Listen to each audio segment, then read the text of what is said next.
श्री स्वामी समर्थ सगळ्यांना. तर आज बघा, आज आहे अमावस्या, दीपामावस्या आहे आज. तर आम्ही साजरा करणार आहोत दीपामावस्या. आणि हे बघा, आता इथं मी दिवे पण घासून पुसून ठेवलेले आहेत. इथं दिवे घासून पुसून ठेवलेले आहेत आणि इकडं सकाळीच देवपूजा करून ठेवलेली आहे. आणि इथं दिवे घासून ते ठेवलेले आहेत. आता थोड्या वेळाने आपल्याला करायची आहे दीपामावस्या साजरा. तर आपण हे सगळे दिवे व्यवस्थित लावून दीपामावस्या साजरा करणार आहोत. तर हे बघा, इथं सकाळीच उंबरठ्याला लेपण लावून रांगोळी ही काढून घेतलेली आहे. सकाळीच केलं होतं हे सगळं. तर हे बघा, आता मी किचनमध्ये स्टार्टिंगला केलेलं आहे बघा, चहा केलेला आहे स्टार्टिंगला. तर चहा केल्याशिवाय काही काम ओळखत नाही, त्याच्यामुळे चहा केला आधी, जाडून काढून घेतलं. आणि नंतर ना आता स्वयंपाक आधी करून घेते लवकर, कारण दीपामावस्या आहे त्याच्यामुळे ते दिवस मला साजरा करायचे असते. तर मग आधी स्वयंपाक करून घेते, 6:30 वाजता स्वयंपाक करून घेते आणि त्यानंतर मग दीपामावस्या साजरा करते.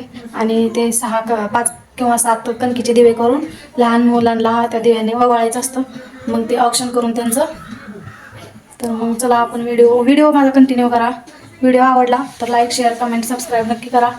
आणि कमेंट करायला विसरू नका मी कुठल्या टॉपिकवर व्हिडिओ बनवू. तर थँक्यू.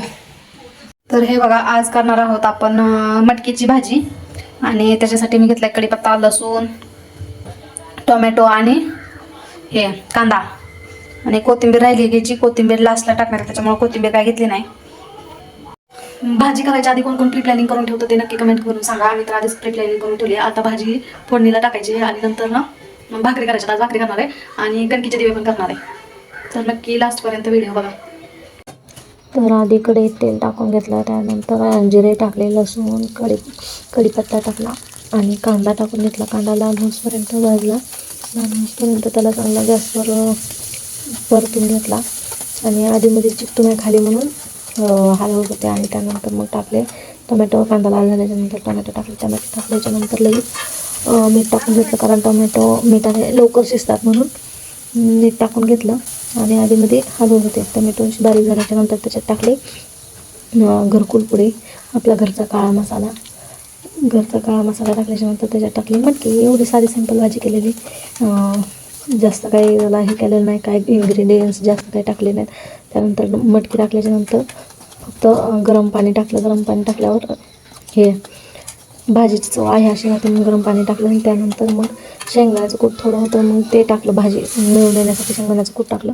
आणि त्यानंतर लगेच तिकडं भाकरी करायला तवा टाकून भाकरी करून घेतल्या. भाकरी आजच्या जरा व्यवस्थित आल्या नव्हत्या, जरा आज तुटली होती भाकरी, त्याच्यामुळं नीट आली नव्हती भाकरी. पहिलीच भाकरी तुटली होती, परत दुसरी आणि शेवटची भाकरी छान आली होती, गोल झाली आणि फुगली पण होती शेवटची भाकरी. पहिलीच भाकरी जरा पातळ झाली होती, त्याच्यामुळे ती तुटली होती टाकताना म्हणून. आणि हे सगळं भाकरी झाल्याच्यानंतर कोण असं पसारा लगेच आवरून ठेवतं किचनवर, कोणाला आवडत नाही असं घाण करायला. ते कमेंट करून नक्की सांगा. आणि व्हिडिओ माझा कंप्लीट बघा. व्हिडिओ आवडला तर शेअर, कमेंट, सबस्क्राईब नक्की करा. असं मी लगेच किचन पण क्लीन करून घेतलं.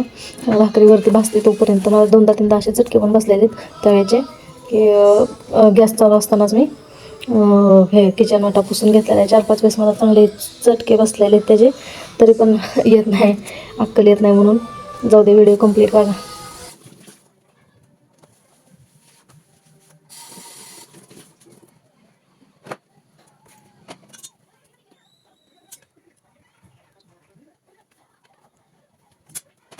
तर हे बघा, आता झालेले आहेत भाकरी, रेडी झालेली आहे. तिकडे भाजी रेडी झालेली आहे.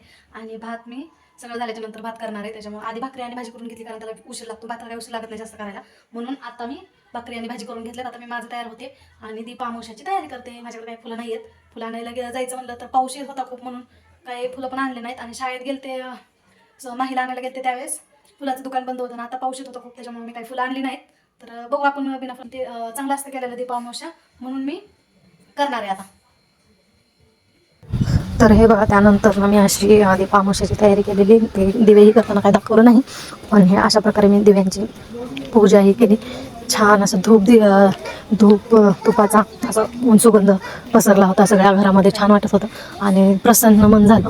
सगळ्या घरात धूप दीपाचा हे वास पसरला होता, त्याच्यामुळे छान वाटत होतं मस्त आणि प्रसन्न वातावरण होतं. आणि त्यानंतर मी ते कणकीचे 5 दिवे करून लहान मुलांना ओवाळतात ते ओवाळं होतं माहीला.